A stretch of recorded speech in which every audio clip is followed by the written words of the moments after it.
Amma waan nuti akka biyya ofiitti dassi nama jedhee nama gammachiisu jira jiru. Viillaa namaa, mana namaa, kichinii namaa, akkasuma mana namaa isa akkam bareedu sana keessa gaafa han ofii mana ofii fi akkasuma maatii ofii biratti akkasitti gammadani dhugaa dubbachuuf akka ittiin das nama jedhu gammachuu ani nama gammachiisu yookiin immoo waan warreen biyya ormaa waggaa dheeraa akka koo kanatti waggaa dheeraa turtanii gara biyya keessaniitti gaafa galtanii akka koo gammaddan jirtu laati waaqayyo akkuma koo isinaa gammachiisu isiniin jedha nagaa fi araarri jaalalli waaqayyo isiniif haa baay'atu hordoftootaa fi jaallatamtoota kabajamtoota maamiloota kiyyaa warri mana koo haaraa taatan laayik godhaa sheer sabiskiraayib godhaa gara maatii kootti dabalama egaa jechuudha guyyaa har'aarraan kaasee tokko je'ee jalqabuu jammaree jira hojii mana keessa akkam akka ta'e akaayifaa akaawwitti jira kun asheetii qaqqaba'eetiin jira jechuudha. Kunoo namoonni viidiyoo namaa qabanii viidiyoo nama waraaban fa'aa argannee jirra. Kushinaa durii taatti deebinee kunoo akkatti akaa'aa jira dassina je'aa jira jechuudha. Akkasuma immoo egaa gibbii keessa mee ka'een aduutti gadi ba'eetaniini kana booda gurraacha'uun qabaa magaaltii ta'uun qabaa gibbii keessa nanaannaa je'een amma xiqqoo qilleensi akka na fu'atuuf jecha gibbii keessa akkasumatti nanaanna'ee hahara je'eetiin gadi ba'ee jechuudha. Baay'ee tokko jechuudha akka ittiin das nama jedhu dhugaa dubbachuuf. Baran dura ufee jechuudha rooni otuma eerpoortii maatti jechuudha qufaan na qabate qilleensi jechuudha keessaafuu namoonni biyya ormaa jirtan gaafa gara biyya keessanii galtan uffata gaarii uffachuu qabdu jechuudha.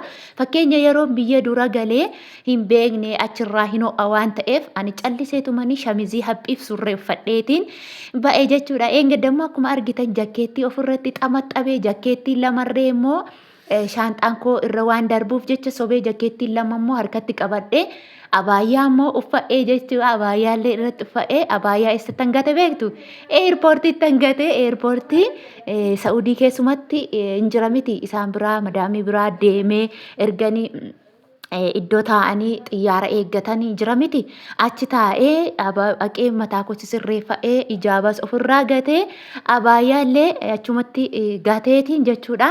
Isa booda jakkeettii koo uffa'een ba'ee innaa shaarbii immoo mataa kootti xaxadhee dhugaa galata waaqayyo qufaan takka nan qabne amma qaata torban boruu dhufee saaqidha jimaata torbee har'a galgalan ka'e miti hammarraatti galanni waaqayyoof haa ta'u nagaa kooti gaafa duraa garuu akka nama golfaan qabee jechuudha. Midhaan nyaachuu hin dandeenye mataa koo ol qabuu hin dandeenye bakka midhaan yoo nyaadhe battaluma akkam akka ta'u isinii gala barbaree keessaafuu barbaree akkas yeroo nyaa'u ture yeroo sana akkuma beektan. Waggaa xiqqishuu ture galee amma garuu waggaa dheeraa waggaa saddeet guutuu jechuudha. Otoo gara biyyaatti hin deebi'in achi ture yeroo dhufe wanti haaraa natti ta'e takka illee hin jiru jechuudha. Innaa haara jechuun kunoo akkas asheetii gibbii keessa jira asheetiin xiqqoo jechuudha. Asheetii faqa qabadhee kunoo mi'a gadaa caccabsa'ee nyaa'afaa je'eetiin jechuudha. Aduun bahuu jalqabeetiin jira. Aduu garmalee keessallee xiqqoo mataa nama maraa yaani xiqqoo suuta jennee itti baraa adeemna. Amma mee ka'ee kosi haree ilaalaa hin ta'amu akka je'eetiin nan jalqabe jechuudha. Hareemoon harreemee ilaalaa oguun siniin jedha hin haramanatti fakkaata. Mee yoo nurraa dingirri je'ee akka biyya sanaa ta'uudha baatellee jechuudha. Baala kaameraan kollee dhugaan siniin jedha baay'ee kaameraa waraabuu baay'ee beekti waan jettu dhugaa xuruudha jechuun ani unutu irra dhugaa namoota achi teenyee yeroo achi teenyee waa hunda ilaallu dhuguma waaqaa namni biyya keenya keessaa waanii human beekne nutti fakkaata uni donqooroo taaneerra ani keessaafuu jechuudha. Dhugaa waaqaa siniin jedha wantoota achi keessa jalaanuu sin gorsaan deemaayyuu malee jechuudha. Waan nuti dagannee dhugaa baay'ee itti mimmiidhamnu waa'ee meeshaa bibbituu irratti illee jechuudha. Waa hedduutti achitti harkisaasaa kiraa makiinaasaa maalsaa baay'ee nama miidha. Inni nuti achirraa uffata maatiif tan karaatannee itti yaannee maallaqa achiin binnee dhufnu jechuudha. Dhugaa waaqayyo siniin jedha kasaaraa guddaa keessa nama gasha. Wayyaa nuti achirraa finnee dhufnullee mawalwalaan ta'u jechuudha. Mawalwala natti kolfanii du'anii dhugaa dubbachuuf maaliif Online irraani ilaalee kun kanaaf kan tokkoffaa saayizii isaanii hin beeknu, tokko huqqateera, tokko furdateera, saayizii isaanii hin beeknu, bilaash maallaqa keenya baafna jechuudha. Akkasuma immoo jechuudha wayyaan uffanni biyya keenyaa fi uffatootumti biyya Arabaatillee dhugaa gooftaa walumattillee ufu istaayiliin qabu waan biyya Arabaa irra bitamu tokkollee istaayiliin qabu jechuudha. Inna waan biyyi keenya bareede keessaafuu ijoolleen waggaa dheeraa akka kootti biyya ormaa turtanii ani akkuma gizee dura keessaa ba'ee sana natti fakkaata malee namni akka kanatti qaroome namni akka kanatti teknooloojii hedduu fayyadame ani joonjooftuu waantu tokko dhugaa gooftaa. Umaanuu naan galle jechuudha. Garuu yeroon as dhufe joonjoftuu tokkoffaan ana aji'eetii yaada jechuudha. Maaliif jennaan teknooloojii iddooma yaadni kiyya eessa jira iddooma duraa sana jira jechuudha. Yeroo itti yaadee ilaalu garuu ijoollee isheen waggaa 3 naa olitti waa hunda beekti. Ana har'a nama kaardii guuttachuu wallaalee biyya kana dhufee jechuudha. Garuu namnaa jiraatu namni nama gargaara malee akkasittiin waa baay'ee daganna biyyi keenya nuu olitti biyya ormaa olitti jechuudha. Qilleensumti oksijinii biyya ufiitu akkatti inni namatti das nama jedhu dhugaa dubbachuuf achirraa mana namaa keessatti baaduu fakkaanne namatti baane baaduu beektu miti.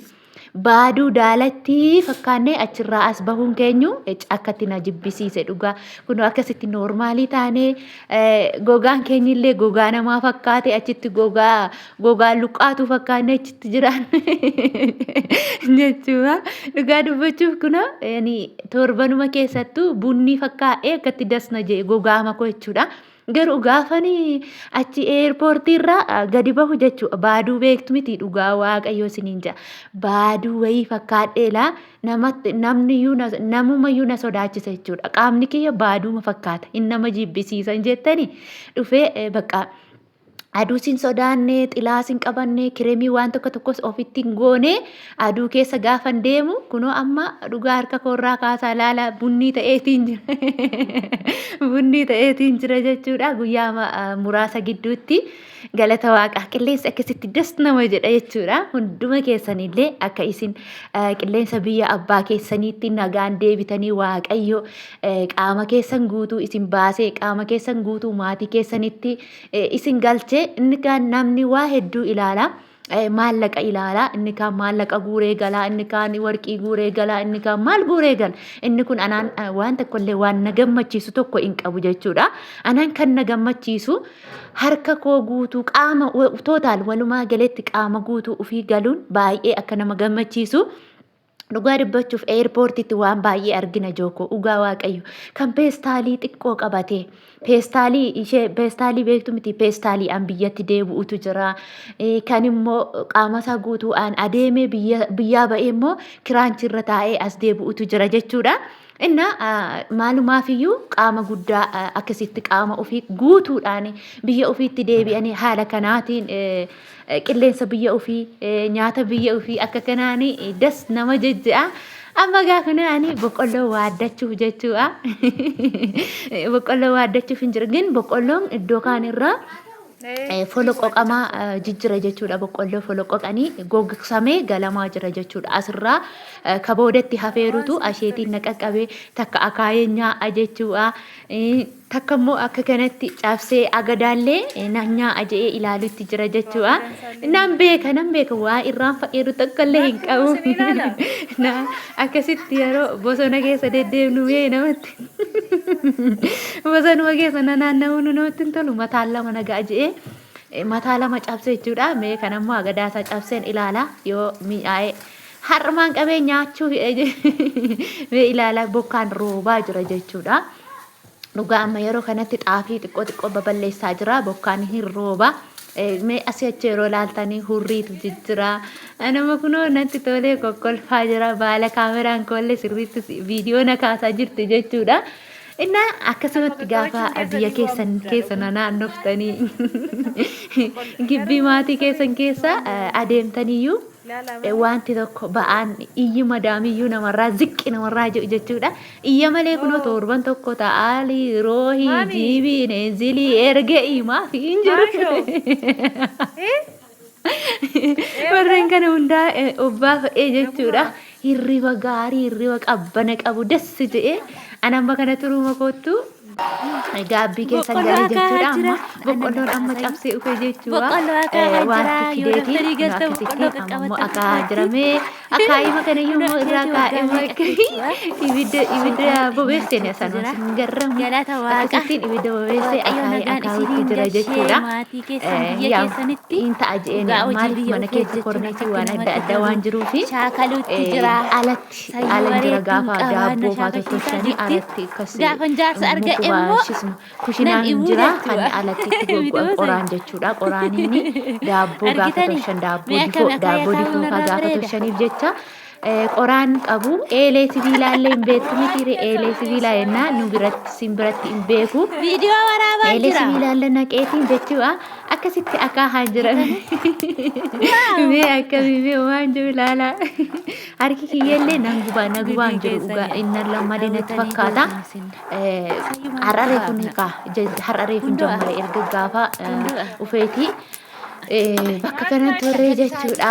Akkasiin kun haala kanaatiin naabushaa ta'e jira kun meena laalamee akkamii meena irraa bareedaayi amma irraa siqee ibiddayyuu irraa siqeen jechuudha. Kun akaawwitti jira jechuudha. Mee warri isin hawwisiisee egaa akka kanaan bara dhufusaa ta'u yeroo fe'eyyuu haa ta'u jechuudha. Saayitii biyya keessanitti galtanii haala kanaanii akkasitti waan dura keessa turtan waan dur gochaa turtan gaafa gochuu jalqabdan gammachuu akkamii akkasinitti dhaga'amu jechuudha. Quxuxxu jennee teenyee faarshaarra taa'an miti. Faarshaan hin jiru kalaas hin jiru achumatti dhiisnee dhufne. እና akkasitti quxuxxee taa'eetiin jira. Warri viidiyoon kun isinitti tolee obboloowwan kiyya qaalii obboleewwan gaarii nagaan lafa jirtan isin wajjin naa ta'u ayyaanni waaqayyoo rabbii sinaa gargaaru nagaan naa